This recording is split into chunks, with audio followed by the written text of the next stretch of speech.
La CENI a annoncé aujourd'hui les résultats du scrutin du 23 novembre 2013 au niveau de plusieurs communes du pays. APP, l'UIM, Sawab, Tawassul ont organisé hier une conférence de presse pour dénoncer l'incompétence de la CENI. Le Mouvement national pour la libération de l'Azawad a réagi vigoureusement aux événements survenus hier à l'aérodrome de Kidal. Bonsoir et bienvenue. La Commission électorale nationale indépendante CENI a annoncé aujourd'hui les résultats du scrutin du 23 novembre 2013 au niveau de plusieurs communes du pays. Les résultats ainsi donnés par la CENI à travers l'AMI ne fournissent aucune information sur les détails du vote. Nous reviendrons plus en détail sur ces résultats dans nos prochaines éditions. Les partis de l'opposition qui ont pris part aux dernières élections législatives et municipales ont organisé hier à l'hôtel Émirat une conférence de presse pour dénoncer l'incompétence de la CENI et les irrégularités remarquées à l'intérieur du pays. Babacar Nam nous en dit plus. Les leaders de l'opposition modérée qui ont pris part au premier tour des élections municipales et législatives du 23 novembre en Mauritanie ont organisé aujourd'hui à l'hôtel Émirat une conférence de presse pour dénoncer les irrégularités remarquées dans certaines localités du pays et l'incompétence de la CENI. Il s'agit de la coalition pour une alternative pacifique, CAP, composée de l'Alliance populaire progressiste de Massoud Ould-Boulker, du Renouveau démocratique de Mustafa Ould Rahman, de Sawab d'Abdou Salam Ould-Horma, d'El-Wiyam de Bodjel Ould-Humaid et de Mohamed Jamil Mansour de Tawassul. Selon Massoud Ould-Boulker, la CENI est incapable et elle a montré ses limites. De son côté, Bodjel Ould-Humaid dénonce l'incompétence notoire de la CENI et les irrégularités remarquées à Nouakchott comme à l'intérieur du pays. Rappelons que le deuxième tour de ces élections législatives et municipales est prévu le 7 décembre prochain. Bénéficiant d'excellents résultats économiques, la Mauritanie jouit de la confiance des institutions internationales. Seul problème, les inégalités sociales sont malheureusement persistantes. Fofana Issa. Presque tous les indicateurs sont au vert. L'inflation très sage de l'année dernière, plus 3,4%, devait à peine accélérer à quelques 5%. Pour la première fois dans l'histoire récente du pays, un excédent budgétaire a été dégagé en 2012. En raison notamment de recettes publiques plus importantes que prévues, l'administration ayant fait des efforts considérables pour améliorer le recouvrement des impôts. Les recettes dues aux activités minières et à la pêche sont notamment excellentes. Le déficit du compte courant se creuse en raison des importations d'équipements miniers, mais les réserves d'échange ont dépassé les 960 millions de dollars et représentent près de 7 mois d'importation en fin 2012. Elle devait encore progresser en 2013. Sur le plan qualitatif, la Mauritanie demeure un exemple malgré les rumeurs de corruption et l'accusation récurrente selon laquelle les proches du pouvoir s'approprient les richesses du pays. La gestion des budgets de l'État et des entreprises publiques ne soulève pas de grandes critiques de la part des experts. Le projet de production de l'électricité à partir du gaz offshore de Bonda à 70 km au large de Nouakchott sera achevé en octobre 2014, a annoncé le président de la République au cours de son message adressé à la nation hier, Ahmed Hassan. Le taux d'exécution des travaux est actuellement à 50% au niveau de la centrale mixte d'une puissance de 120 MW, selon M. Ould Abdelaziz. Un accord a été conclu avec les partenaires pour la construction d'une ligne de transport électrique de haute tension entre Nouakchott et Tobène, au Sénégal, pour l'exportation de l'excédent de production électrique dans l'espace OMVS, a-t-il expliqué. En septembre 2013, la Mauritanie et le Sénégal ont signé un accord pour la fourniture de l'énergie électrique à partir du gaz extrait de champs offshore de Banda, en marge d'une visite à Dakar du président Mohamed Ould Abdelaziz. Le Sénégal va enlever 80 MW au prix coûtant à partir de mars 2015 et cette puissance pourrait être portée à 120 MW si les conditions techniques d'évacuation de l'énergie électrique le permettent, selon le document de l'accord de septembre 2013 signé entre les sociétés nationales d'électricité des deux pays.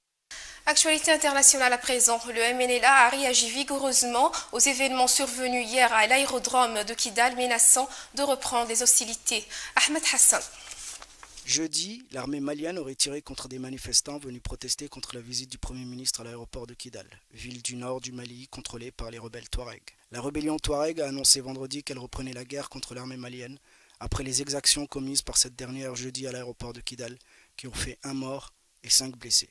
Quelques centaines de manifestants avaient pénétré dans l'aéroport de Kidal jeudi, poussant le Premier ministre malien Oumar Tatamli, qui devait s'y poser, à faire demi-tour. D'après certains protestataires, les militaires maliens ont ouvert le feu sur eux. Selon le MNLA, les tirs à balles réelles sur des femmes et des enfants qui manifestaient pacifiquement ont fait 1 mort et 5 blessés, dont 3 femmes et 2 enfants, l'une des femmes se trouvant dans un état critique. Pour le gouvernement malien, ses troupes, prises à partie par des éléments incontrôlés, ont procédé à des tirs de sommation après avoir essuyé des jets de pierre et des tirs d'armes. Ce qui s'est passé est une déclaration de guerre. Nous allons leur livrer cette guerre, a affirmé Djiri Maïga, vice-président du Mouvement national de libération de l'Azawad. Serait-ce un effet d'annonce de la part des rebelles ou la reprise réelle des hostilités? Des jeunes filles dans la cage d'un tribunal condamnées à 11 ans de prison, des manifestants non islamistes dispersés par la première fois depuis la destitution de Mohamed Morsi par l'armée. Retour à Fofana Issa. Au-delà désormais des cercles de défenseurs des droits de l'homme qui dénonçaient depuis plus de 3 mois la très sanglante répression visant les manifestants partisans de Morsi, des Égyptiens dénoncent un retour du pouvoir autoritaire près de 3 ans après la chute de Hosni Moubarak. Certes, l'armée qui a destitué le 3 juillet le président islamiste Mohamed Morsi et nommé un gouvernement intérimaire jouit toujours d'une large popularité. Certes, une majorité d'Égyptiens sont bien plus avides de retrouver la stabilité dans un pays à l'économie en ruine que de se soucier du sort de ceux qu'ils considèrent comme une poignée de jeunes agitateurs. Mais une loi décrétée dimanche par le président intérimaire interdisant toute manifestation n'ayant pas l'aval des autorités a mis le feu aux poudres dans la rue et jusque dans les rangs des partisans de l'armée et des militants laïcs, estimant jusqu'alors que les militaires étaient un moindre mal après 1 an de présence Morsi. Depuis la destitution de M. Morsi, police et armée se sont lancés dans une implacable répression des manifestations de ses partisans, soutenus par les médias unanimes et une large partie de la population décidée à tourner la page des frères musulmans.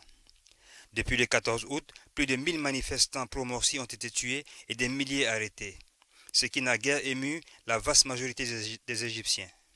Mais mardi, la police a appliqué la nouvelle loi et dispersé à coups de canons à eau et de grenades lacrymogènes 2 manifestations de taille modeste, des mouvements laïcs de la jeunesse, arrêtant les militantes les plus connues du pays avant de les relâcher au beau milieu de la nuit au bord d'une route en plein désert à 15 km du Caire. Ces rassemblements pacifiques dénonçaient la nouvelle loi sur les manifestations et un article maintenu dans la Constitution en cours de révision qui autorise les militaires à juger des civils. Toujours en vertu de cette loi jugée liberticide par les ONG ayant provoqué l'inquiétude du secrétaire général de l'ONU, la justice a ordonné l'arrestation d'Ahmed Maher et Allah Abdel Fattah, 2 figures de la révolte de 2011 contre Moubarak, accusés d'avoir appelé à ces rassemblements.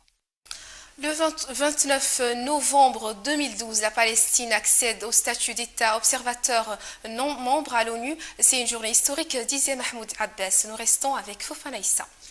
Colère des Israéliens, tension avec les Américains. Voici 1 an jour pour jour, le 29 novembre 2012, la Palestine réussissait le tour de force d'accéder au statut d'État observateur non membre à l'ONU, après un vote de l'Assemblée générale de 138 voix pour 9 voix contre et 41 abstentions. Une journée historique estimée alors Mahmoud Abbas, tandis que la résolution en question exprimait l'espoir que le Conseil de sécurité considérera de manière favorable la candidature de la Palestine en tant qu'État membre. 1 an plus tard, que s'est-il réellement passé à l'ONU? Qu'a fait la Palestine de cette première année? En fait, avec le statut d'État non membre observateur, la Palestine a obtenu l'accès à des agences de l'ONU et la possibilité d'adhérer à des traités internationaux. Déjà membre de l'UNESCO, depuis fin 2011, elle pouvait ainsi prétendre intégrer l'Organisation mondiale de la santé, l'OMS, l'Organisation internationale du travail, l'OIT, l'Agence internationale de l'énergie atomique, AIEA, ou encore la Cour pénale internationale, la CPI, ayant été autorisée même récemment à ratifier le statut de Rome. Les Palestiniens n'en ont toutefois pas fait usage, préférant se servir de cette possibilité comme des moyens de pression supplémentaires sur Israël en échange de la libération de prisonniers. C'est ainsi que l'État hébreu a accepté de relancer le processus de négociation en juillet 2013, sous réserve que la diplomatie palestinienne suspende son programme d'adhésion aux organisations internationales. Ce n'est sans doute qu'un détail, mais il est d'importance en particulier pour Mahmoud Abbas. À 78 ans, l'ancien second de Yasser Arafat a enfin pu s'asseoir dans le grand fauteuil beige réservé au chef d'État, à gauche de la tribune de l'Assemblée générale des Nations unies. L'année précédente, le même Mahmoud Abbas n'avait pu avoir cet honneur et était resté debout derrière le dit fauteuil, son bras gauche posé sur le dossier, attendant patiemment son tour à la tribune. Il n'était alors pas considéré comme un chef d'État, se situant au niveau protocolaire, au même niveau que les premiers ministres ou les ministres des Affaires étrangères. Fort de son nouveau statut, Mahmoud Abbas a choisi le 5 janvier 2013 de prendre une mesure symbolique. Le chef de l'autorité palestinienne a ainsi ordonné par un décret à tous ces organismes et institutions d'employer désormais dans les documents officiels et gouvernementaux le nom d'État de Palestine au lieu de l'autorité palestinienne. Dans le même décret, Mahmoud Abbas s'occupait également de sa propre personne. Il ordonnait ainsi à ses services de l'appeler président de Palestine. En un an, la Palestine n'aura voté qu'une seule fois. En tant qu'État non membre, elle ne dispose en effet théoriquement pas de ce droit. Pourtant, le 18 novembre, la délégation palestinienne à l'ONU a participé pour la première fois à un vote de l'organisation dans le cadre de l'élection d'un juge du tribunal pénal pour l'ex-Yougoslavie par les États membres de l'Assemblée générale. Une nouvelle étape historique donc. Le reste de l'actualité en bref et en images avec Fatima Toussaoudena. L'armée syrienne a bombardé violemment ce vendredi l'une des dernières localités aux mains des rebelles lors de son offensive pour reprendre la région de Kalamoun au nord de Damas à la lisière du Liban. Les troupes du régime qui cherchaient à asphyxier les rebelles positionnés autour de la capitale avaient repris la veille la localité de Der Atiya après celle de Kara le 19 novembre et avancent désormais dans la localité de Nabak pour étendre leur contrôle sur l'ensemble de la région de Kalamoun. 2 employés du ministère de la Santé soudanais qui participaient à une campagne de vaccination au Darfour ont été assassinés, ont indiqué les Nations Unies ce vendredi. Les 2 hommes, un vaccinateur et un chauffeur, participaient à une opération de vaccination contre la rougeole dans l'état du Darfour. La France a décidé de changer son ambassadeur en République centrafricaine au moment où elle s'apprête à déployer des soldats dans ce pays en plein chaos, a indiqué le ministre des Affaires étrangères. Le porte-parole n'a pas fourni d'explications sur les raisons de cette mutation, mais de sources diplomatiques, elle serait liée au changement de circonstances. La même mutation d'ambassadeur a eu lieu 2 mois après l'intervention Serval. La justice nigériane a abandonné ce vendredi les accusations de terrorisme pesant sur 3 Libanais suspectés d'appartenir au Hezbollah, dont l'un a été néanmoins condamné à vie pour infraction à la législation sur les armes. Ils ont été arrêtés en main après la découverte d'une cache d'armes dans une maison de la ville de Kano au nord du Nigeria.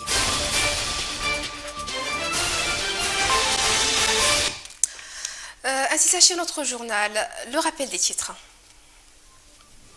La CENI a annoncé aujourd'hui les résultats du scrutin du 23 novembre 2013 au niveau de plusieurs communes du pays.